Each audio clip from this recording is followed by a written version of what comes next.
Hi students, let's look at your assignment 2 of part 2.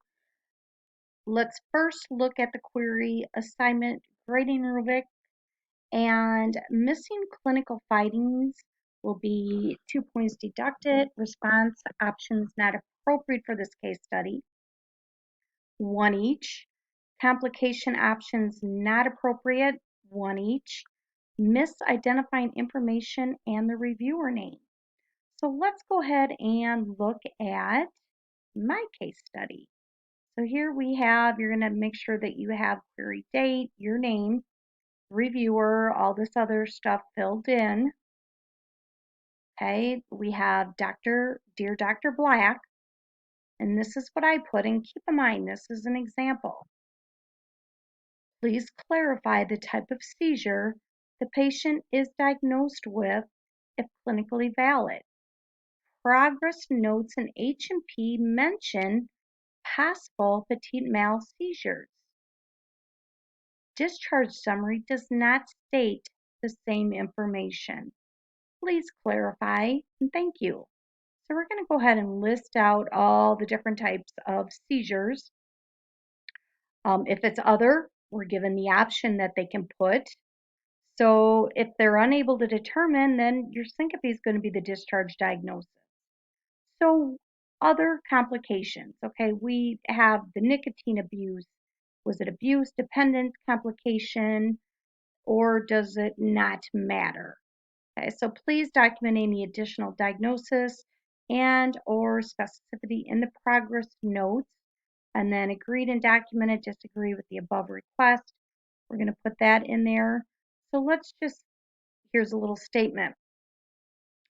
Further specification of the seizure disorder is not the main issue to be questioned in this case. It is more about whether that seizure disorder was confirmed enough to code. Because remember, they stated rule out. So when we're looking at this, when I go back and look at, we have our admitting diagnosis, seizure disorder, but it says rule out seizure disorder, and it talks about that all in our discharge summary. Same thing, rule out seizure disorder.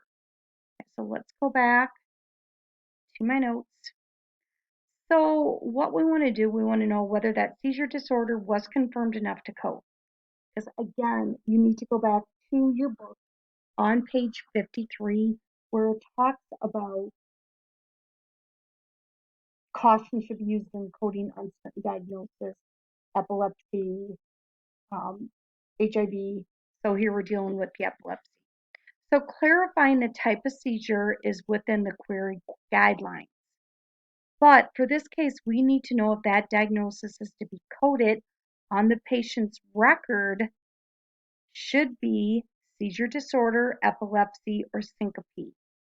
Even though the inpatient coding guidelines state to rule out conditions, the information in the textbook mentions to use caution when assigning these unconfirmed diagnoses of seizure disorder. So hopefully everybody really learned from this assignment, it really emphasizes on rules that you are going to utilize later on in coding. So if anybody has any questions, please reach out and contact me.